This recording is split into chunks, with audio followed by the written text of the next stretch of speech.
Hello. I wanted to give a health update.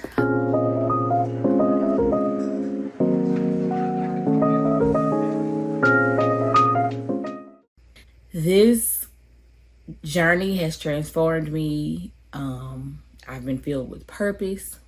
I've gotten to know myself better. I've gotten to love myself better. I've strengthened relationships. There's been some relationships that didn't get strengthened, and hey, that just means they didn't need to be there, I guess. But through it all, I have learned a lot. I've gotten closer with the Lord.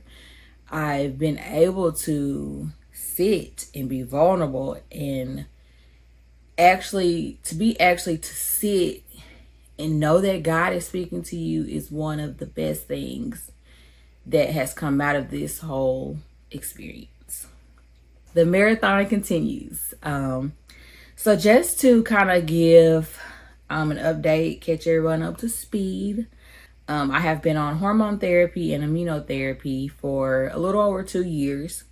Things got better, I started to feel better, kind of get back to somewhat normal life outside of going to the doctor every 3 weeks to take those immunotherapy treatments, as well as taking medication to reduce my estrogen levels because low-grade serous carcinoma feeds off of estrogen. I've been taking medication to reduce my estrogen all of this time. So in June of this year, after months of dealing with elevated blood pressure due to the immunotherapy, that is one of the most common side effects is elevated blood pressure.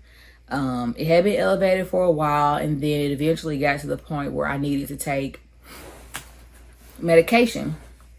I've never had issues with my blood pressure. And so I pretty much knew that that's what was causing it. Even though, I've been overweight and all that different stuff. I've never had high blood pressure. So started medication early part of this year. The first one I took reduced it some, but not enough. Switched to another blood pressure medicine. Helped a little, not enough. They increased the blood pressure medicine dosage. Still was not working that well. Also, the beginning of the year, I got some weird virus that had some weird, crazy cough that no medication was helping. I took steroids, every cough syrup in the world. Ended up having ulcers on my vocal cords from coughing. By the end of May, I had no voice at all. Come to find out, the immunotherapy was keeping my vocal cords from healing. So in June, I talked to the nurse practitioner that I see every 3 weeks before I do my immunotherapy. And she asked if I wanted to take a break on it to see if my voice would come back, as well as, try to get control of my blood pressure. So by July, my voice was slowly coming back. I still experienced a little bit of raspiness. I'm a little hoarse now because I had to do some presenting today at work and was talking all day and all that different stuff, but my voice is a lot better. Again, it's not 100%, but it's gotten a lot better. At that time, I had just had a CT scan, my CT scan that showed that although my tumor is primarily calcified, there is a portion of the tumor that is still, I guess, considered cancerous. Because of the ulcers on my vocal cords, like, I was eating like a bird. Like, I couldn't have caffeine, I couldn't have hot foods, I couldn't have spicy foods, I couldn't have citrus, tomatoes, anything that could cause acid reflux, which is pretty much a lot of those things. So I lost quite a bit of weight because I wasn't drinking my daily cup of coffee, I think that kind of proved to me that diet does mean a lot. I mean, I knew that, but it was like a confirmation that diet means a lot when it comes to fighting cancer. And so during that time where I was eating very healthy, I ended up losing a centimeter on my tumor, reduced by about a little over a centimeter or so. Because I had done so well, I hadn't had any shrinkage in over a year, so that was exciting to see. Was given permission to take a break on the immunotherapy until my next CT scan. So I typically would get CT scans every 3 months. After June, stopped the immunotherapy. I was scheduled for another CT scan in September. And it's funny, so before she told me that I had the option to take a break on the immunotherapy, it kind of really had already been on my mind to ask because I had been on it so long. I wanted to see, like, can I actually thrive without this for a little while? Like, is this what's really kind of keeping me stable? Like, I really wanted to maybe pause on my hormone medication as well. But I did not ask about the hormone medication. About a month goes by and like it had just been on my mind, and I began to pray about it. I'm not one of those people who makes quick decisions. If you ask any of my friends, I am not the spontaneous friend. I'm the type of person, like, I need to sleep on it. I need to think about it. I need to pray about it. I need to, really think about things. And so, but it had just been on my mind anyway. Like, God was telling me to stop taking the hormones. About a month and a half before my next CT scan, I stopped taking the hormone therapy. All these different things, I'm praying, and I'm just like, God is telling me to do this. I know that this isn't just me that's wanting to do this. I know that God is leading me to this. I did not tell my doctor. I did not tell the nurse that I see. For one, I didn't want them to discourage me. So have my CT scan in September. Get the CT scan report. The CT scan shows that so the centimeter that I lost, it shows that I gained it back a little bit more, but it was about the amount that I had lost. I had pretty much gained back. It showed that I had some trace amounts of fluid. So when you have ovarian cancer, you have fluid that builds up in your abdomen over time. It wasn't a lot, but it said I had small trace amounts. Also, the scan was showing that I had some spots on my lungs. Okay, so if you're getting anxious, I want you to stay with me. I promise you, it's gonna be okay. It's gonna be okay. It showed that I had some lesions on my lungs. I want to say there may have been a lesion on my liver, possibly. It was either my liver or my kidney, one of those. If you've had a CT scan report, there's all this mumbo, I shouldn't say mumbo jumbo, but there's a lot of language. And it really can be overwhelming. A lot of times I just go to the summary because my anxiety be up here just trying to figure out what a word means. It might be a good word, but because it's long and I don't know what it means, So I typically just read the summary, and sometimes I Google, sometimes I don't. So I go to the doctor. The doctor, of course, tells me what the report says. And so I'm just sitting there. He looks concerned.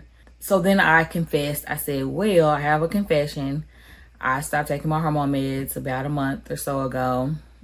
He asked, I was kind of nervous that he might fuss at me, which is my body. I can do what I want to do. He asked me why I stopped the meds. He said, were you just tired of taking medicine? I said, well, yeah, that's a part of it.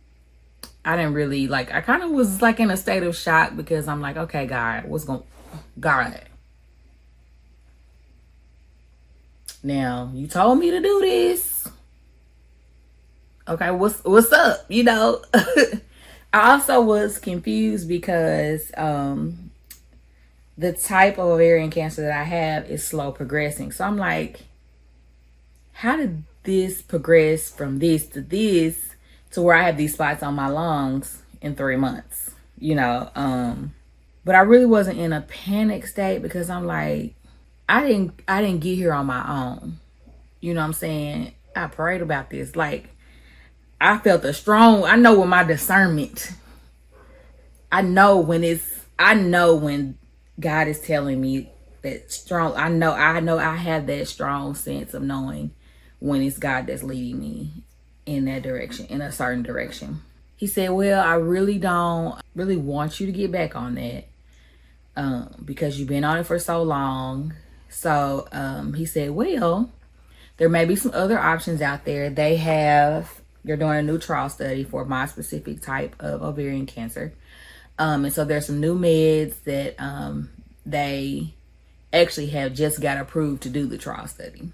And so he tells me they're in their third stage. So this isn't a medicine that they just finished testing on rats and haven't tested people yet. So they're hoping to go for FDA approval soon for this medication. He wanted me to come back and talk to the person that's over the trial study. So I meet with that person. And so with this trial study, I wasn't able to say, yeah, I want to be on these meds. Like, I had to be put into like a randomized pool in a sense. So like I said, I couldn't just like say, hey, I couldn't just say like, yes, I want to be a part of the study. Like, I had to like fit certain criteria. I had to do all these labs. Deeper into the categories that fall even under low serous carcinoma, there's a type of, I don't even want to try to explain it to a T because I might get it wrong, but there's a certain type mutation within the category of low serous carcinoma that this specific trial study med benefits. So they had to go back and test my previous biopsy results, which I'm like, y'all still got that? What y'all doing with that over there? You know. Yeah, so they had to test that. So thank goodness I did have a biopsy a couple years ago. So they were able to test that. And it ended up, I did have this certain mutant version of low serous carcinoma ovarian cancer. So I'm like, dang, not only do I have a rare form, now I'm a mutant too. Like, I literally said that. So Teenage Mutant Ninja Turtle, well, not teenage, 40 Mutant Ninja Turtle. I had to do a bunch of lab work. I had to do another CT scan. Like, they did everything but clone me to get me ready for this trial. I had another CT scan.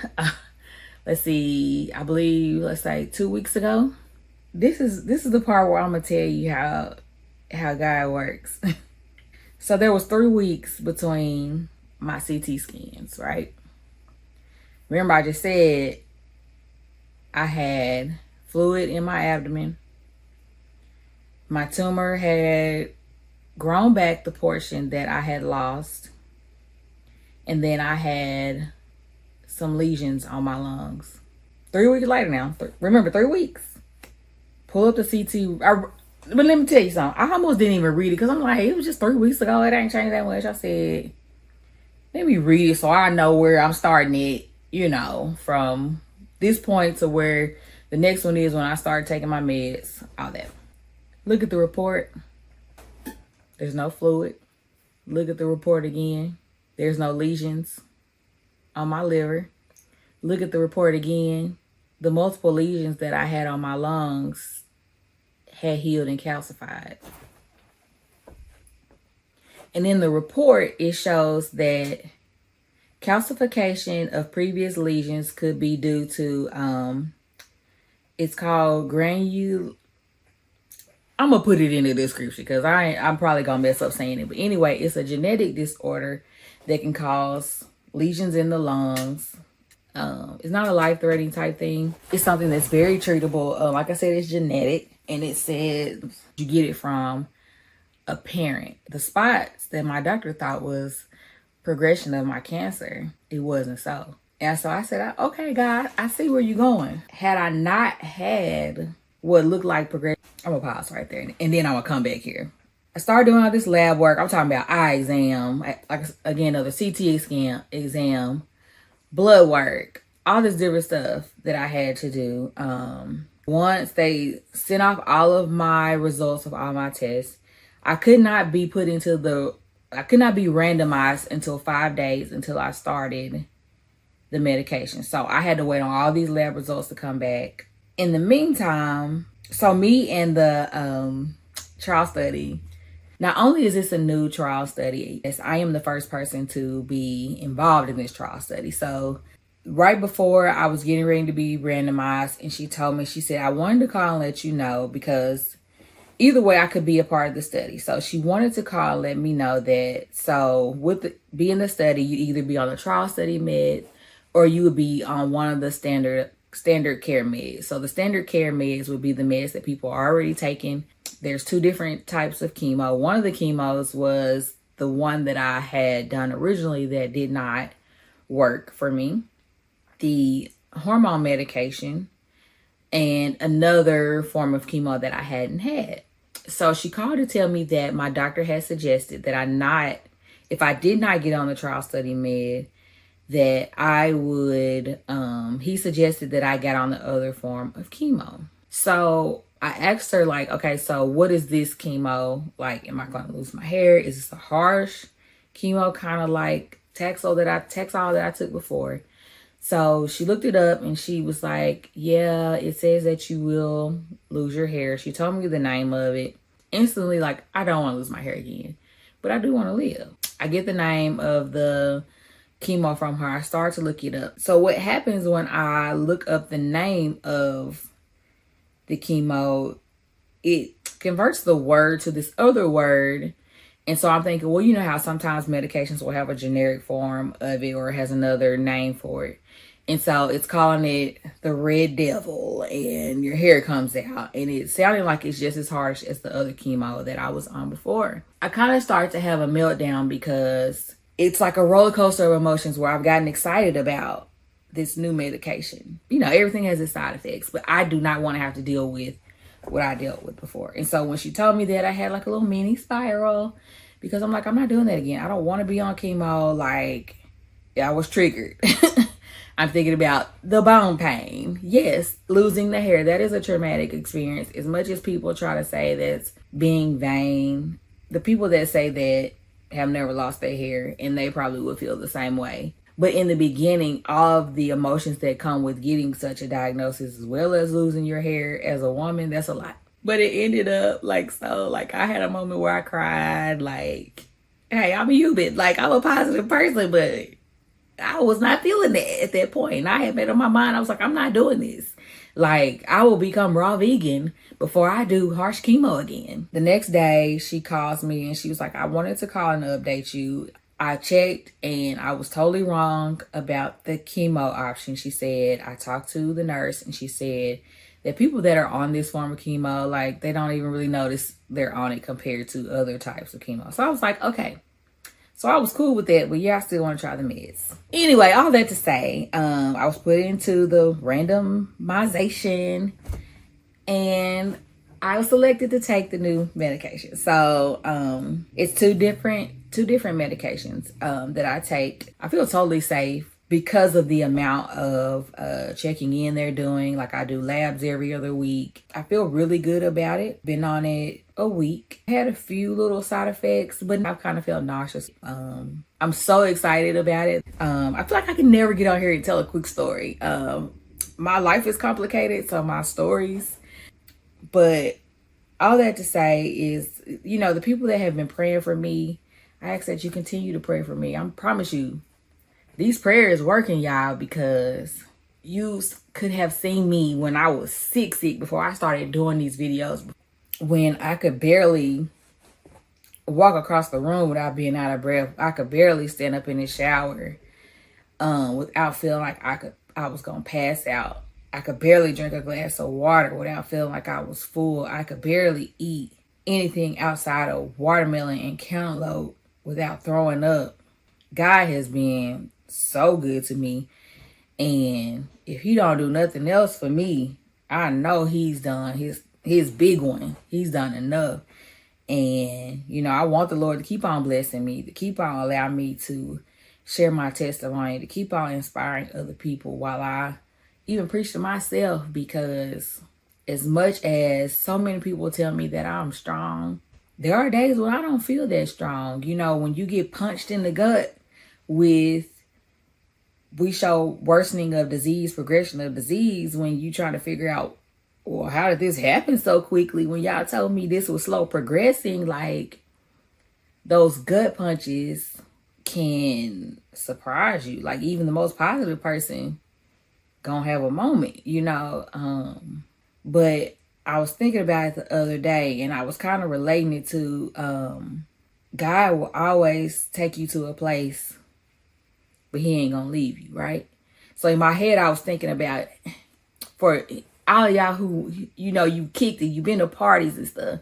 You might not have your own vehicle, but you had somebody drop you off. And you said, well, I know how I'm going to get there. Somebody going to take me home. It's like, I was like, man, God did that for me. God said, I'm going to drop you off, right? But you know, but I'm coming back to get you. You ain't got to look for no ride. I'm coming back to get you. And so God dropped me off in that doctor's office with some uncertainty. Even though he promised, I still had some uncertainty. I had a little bit of doubt because I said, God, wait a minute, hold up. You told me to stop taking this medication. Now, why you set me up, God? Shoot. God came around that corner honking the horn, beep, beep. Pick me right on up. And so it's just another confirmation of like, God will never leave you nor forsake you. So we have to trust in him, never doubt him. We can't always feel like we're going to understand what God is doing. We may not understand the full picture, but God knows the full picture. God has the full plan for you. And so all we got to do is wave a white flag. Now, I ain't going to say don't cry, because I'm telling you, I'll cry in a minute. But when I cry, shoot, I put that armor back on, and then my resilience meter goes up. I know what God told me. I know what he told me. He told me he was going to pick me back up from the party, and we're going to keep riding. You know what I mean? I just thank God, because it could have been another way. So I just thank God for, again, the people who have prayed for me, the people who have, as much as I feed into people, and I need people to inspire me too, you know, and I've had people do that. And some of those people have been unexpected people. Some of those people have been people I don't even really know. Or I might just know their name. Or we might just be Facebook friends. I'll use an example. Even this UCA homecoming last month. I had some people come up to me and, you know, ask me how I'm doing. And tell me I'm strong. Tell me I'm looking good. You know, and tell me that I inspired them. But even them just saying that I inspired them, it helps me to keep going. And a lot of those people that came up to me and complimented me or told me how strong I am, they had no idea what I've been going through the last couple of months. Sometimes we just have to be a light to other people, and we might not even know we being a light. But sometimes we need to be a light to help people when they least expect it, or when you even least expect it. Because those people that came up to me, told me I was strong, I might not even really been feeling that strong that day. I might have been shaking in my boots on the inside. I can't, you know. And so I just appreciate the people who continue to check on me. I'm still fighting this battle. I may not look like it, but I'm still fighting this battle called cancer. But I ain't fighting it alone. God's got my back, and God told me that I am healed. May not have been what I wanted it to be back in 2022, but he told me he gonna heal me, and I know that day is coming where I'm gonna be able to say that I'm cancer free. Because look at what God is already doing for me. Back in 2022, this medicine, I ain't got this option to take this medicine. And look at me now. Hey, look at me now. Hey. But to be on a medication that I can take a little nausea, I ain't got no bone pain. My neuropathy ain't came back so far. So all I know is God is looking out for me. The devil is a liar. Yeah. Victory is mine.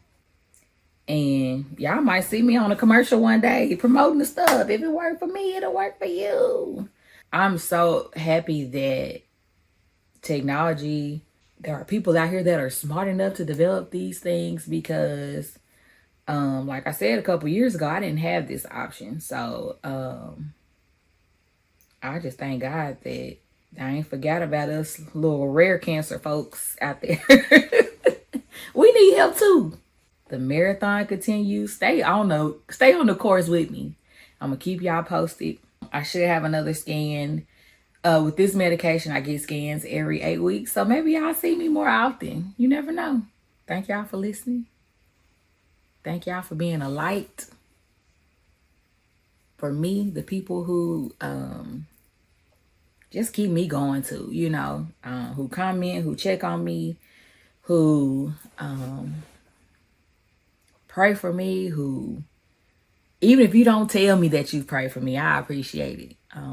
I still have people that come up to me often that I didn't even know they have seen my videos, you know, and so I just pray that my experience, what I'm going through, will help someone else as God continues to bless me and help me to run this race. See y'all in a few weeks.